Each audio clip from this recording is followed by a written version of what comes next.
Welcome back to HB Unfiltered Sports Talk. I'm joined by the Stiff Brownie, the Intern,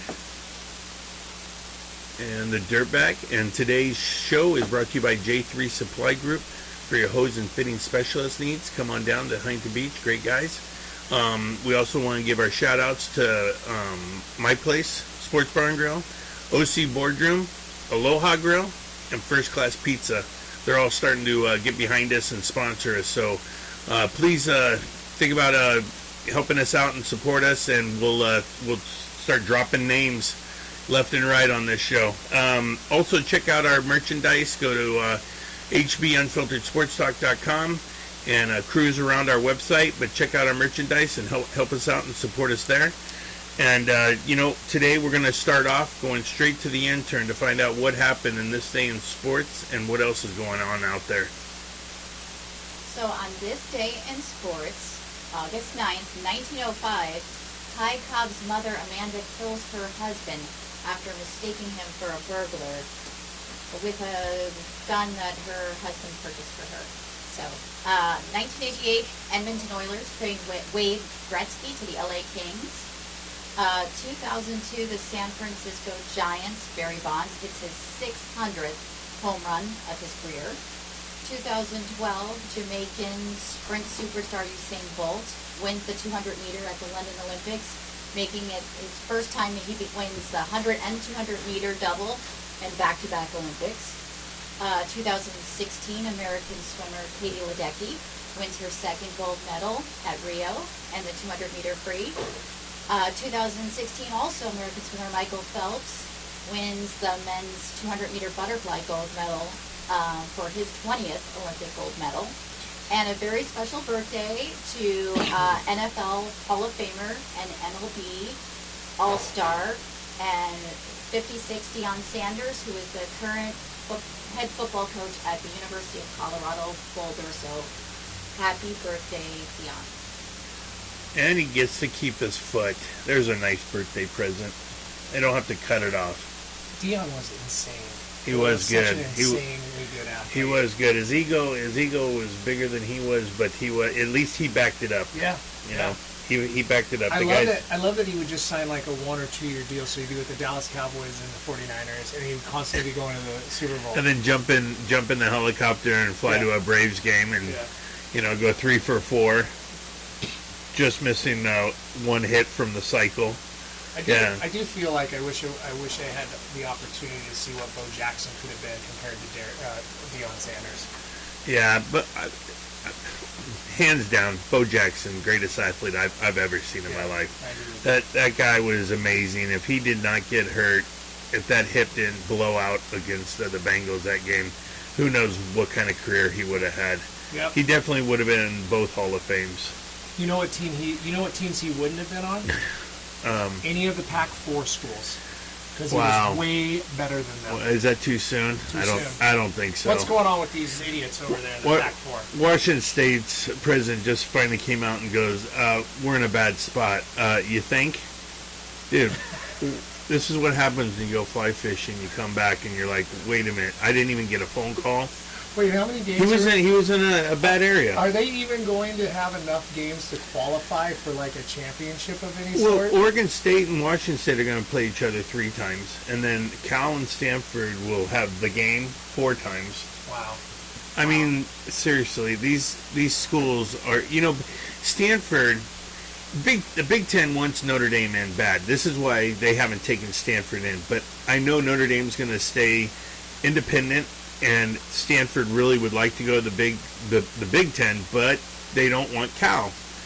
And Cal is like, we're your little stepsister. Please don't leave us. Please take us wherever you go. So now Stanford's looking at the ACC as a possible destination. But now that's just a weaker conference. And look how far you're going now. Now all your games are on the East Coast.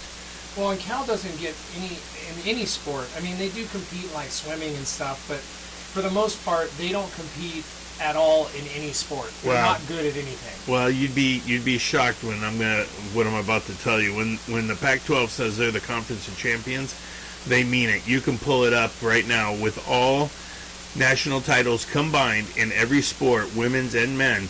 Cal is 10 Right. out of all the Division I schools. So Yeah. they do win. They just win in lesser sports. They're not going to win in basketball. They're not going to win in football. But they win in swimming. They win in water polo. They'll win in some track and field events. Stanford's 1, UCLA's 2, and USC's 3. So your 3 best are all from the Pac-12, which is now the Pac-4. We're talking Cougars, Beavers, Cocaine Bear, and the Talking Tree. That's a pretty formidable 4. Who doesn't want to sign those 4? Where do you go after this? You go to like San Diego State, Montana State, Yeah. Boise State. Yeah. Do you bring in Hawaii Pacific? I mean, what are you doing at this point? Right now, it's just a matter of, I think the Mountain West would rather take on the Pac and make it like the Pac-16, right? Yeah. And just add Oregon State and Washington State. Now, Oregon State and Washington State would probably like that because now they'll have a chance to raise a banner in their gym. You know, Sure. they can Washington State football or Oregon State football can beat a Fresno State or Boise State. I don't know about But- a Boise State. Okay, probably not, but they'll have an opportunity. As opposed to in the Pac-12, they have no opportunity. Do they bring over like University of Hawaii? Do they allow like a Wyoming to come in? It's very interesting. Yeah, the 'cause whack. mean- It's getting whacked. It's they're embarrassing. They're going to dissolve 2 leagues and make one big super league, I think. It's embarrassing. I thought for sure the Big 12 was the one that was on life support when Oklahoma and Texas. So let's wind the clock back. Actually, back when the Big 12 was actually just 10 schools, not 12, and they were struggling. The Texas and Oklahoma approached Larry Scott and USC and asked to join basically the Pac-12 and go grab 2 more schools, let's say Baylor and TCU, and make it the Pac-16. What does he say? He says no. That was his first bad decision. Then he decides not to sign with ESPN or a bigger network, decides to make his own Pac-12 network. Another mistake. Yeah. Not big enough for people to watch or care about. And now people are missing their games because nobody's streaming the Pac-12 or paying for it. Yep. And then what was the last one that he did? That was a piss poor decision. Oh, starts playing the championship game in the same place on the northern side, screwing basically USC, UCLA, Arizona State, always playing it where San Francisco plays up in Santa Clara, and playing on a Friday night. So they Why are can't you get playing a on draw? a Friday night? They can't get a draw of You're fans? not the Mountain West. Yeah, you're the Pac-12. Yeah, Yeah. I agree with you. So he made tons of mistakes. So what do? They fire him, and I don't even know who they hired. But this guy is just sleeping. Yeah. He's still sleeping somewhere. He has not come out. He has not said a goddamn one word about the fallout of his whole Pac-12 becoming the Pac-4 before his eyes. 8 schools have gone. When USC and UCLA left, that was the writing on the wall 2 years ago. You should have started adding schools right there. He must be a USC alumni. You know, low blows at this time are uncalled for and not appreciated. So I would like you to keep it to yourself, and you're lucky we took your sorry UCLA ass and your broke ass bank account with us to the Big Ten. What? You're not subsidizing us? No, Oh. no, you're actually subsidizing Cocaine Bear. You're gonna give that sorry ass school $20 million. They need every single penny now. Yep. Wow, unbelievable. Well, it's going to be interesting to see how this all plays out, and it's all for the 2024 season? Yeah, so this whole season that we're all getting jacked up to watch is basically the last year of the Pac-12 Yeah. existence. So enjoy these games and these rivalries because it's the last time most of these schools will be playing each other anymore. Yeah, and then everybody's going to be off in their new conferences by 2024, 2025. So Wow. yeah, enjoy it because it's gonna go quick. How many weeks until college football starts? It is 2 weeks away. August right. 26th. We got some good games already playing. I mean, San Jose State playing SC. I mean, San Jose State's okay, but USC they're favored by 30. They Sure. should cover at home. Which But- we'll get into right before we'll do a couple podcasts a week so people know what to bet on there. yes. Prior sure. to that, prior to the college football season starting, though, we do have the end of the Women's World Cup. I know we're excited that the USA is not in it. Yes. For all the reasons which we 4 goals total. Yeah, it's sad. And three were versus Vietnam. I don't know if you saw the Vietnamese women's team, but it might as well have been the Vietnamese men's team. Well, you've got what? They 10 looked what do identical they have, to like men. 10 million people to draw from? Yeah, they're pulling from the north and the south now. Oh, Jesus. What? Too soon? Too soon. Oh, boy. Anyways, the favorite to win as of today is England at plus 245. The second highest odds are Spain at plus 350 and Japan at 490. Take Japan. I agree with you. I think Spain does beat the Netherlands. That game's tomorrow night. But Japan plays Sweden. Japan looks so good. Yes, Japan is. They're out there. Their strikers get on top of that ball and get shots off on goal. So they're pretty exciting to watch, and that's who I'm rooting for.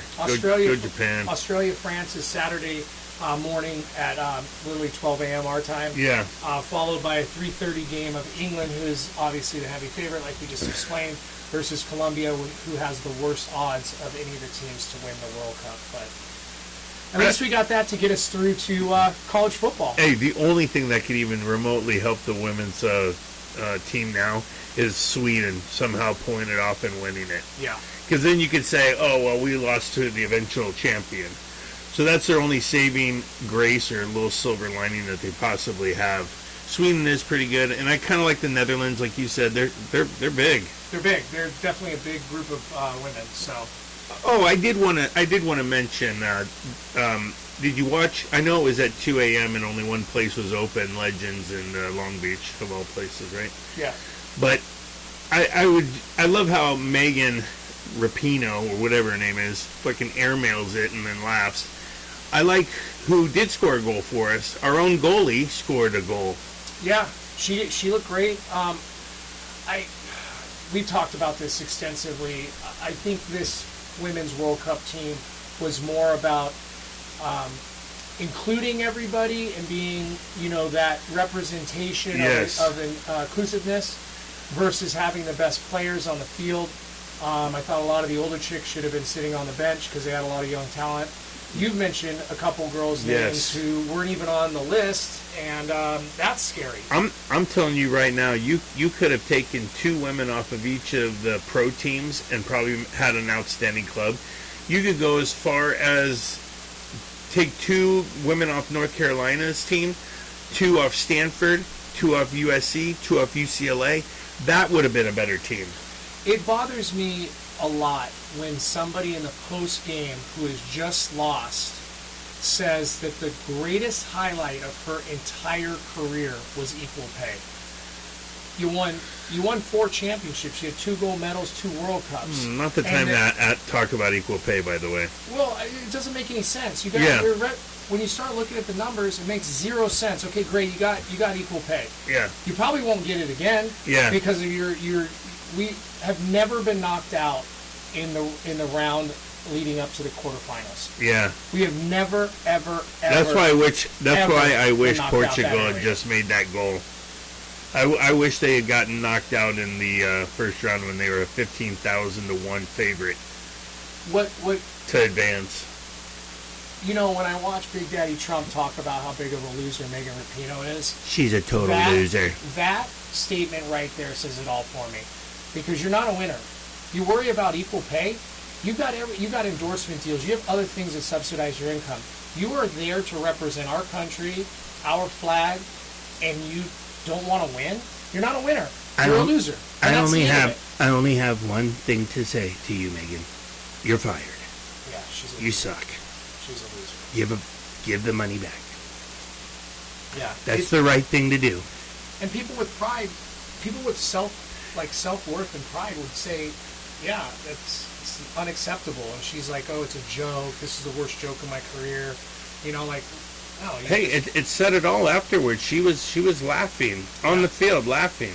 Yeah. You can laugh all the way home and be happy. Good for you. Yeah. You don't send You embarrassed the United States of America. You don't send a boy to do a real woman's job. Simple. Especially with a bad haircut. Well, speaking of losers, I got some. Let's switch over to baseball real quick because Yeah. I've got some things. If you guys listened to me last week on our podcast, I gave you nothing but gold. We absolutely crushed this week and this weekend. So let's go through it real quick. We got Atlanta at the New York Mets. Please take Atlanta. The New York Mets Yes. are cold. They traded everyone. Cincinnati at Pittsburgh. Cincinnati is playing really good baseball. They have really good pitching. Take them. Yeah, Pittsburgh stinks. Boston's at home against Detroit. Take Boston. Houston at home versus the Los Angeles Angels of Anaheim. We already know where that's going. Yeah, we're taking Houston all over the place there. Oh, boy. You got Milwaukee at Chicago White Sox. Take Milwaukee, and I really want to see what happens with the Dodgers, who are playing host to the Colorado Rockies. The Rockies are a cold team, but you know that NL Hey. West, they always somehow just kind of beat up each other.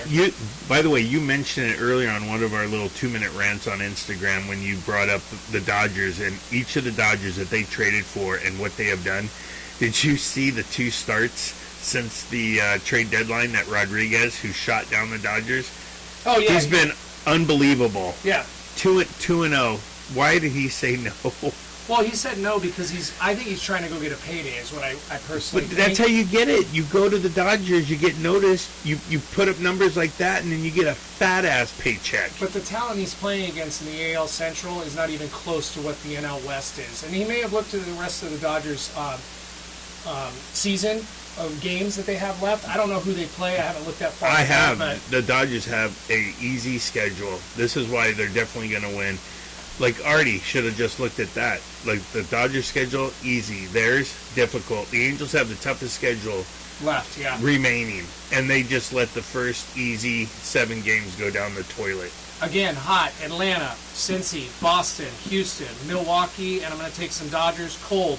Mets, Yankees, Angels, Chicago White Sox. Make some money. Stiffy B nailed it. Cheers.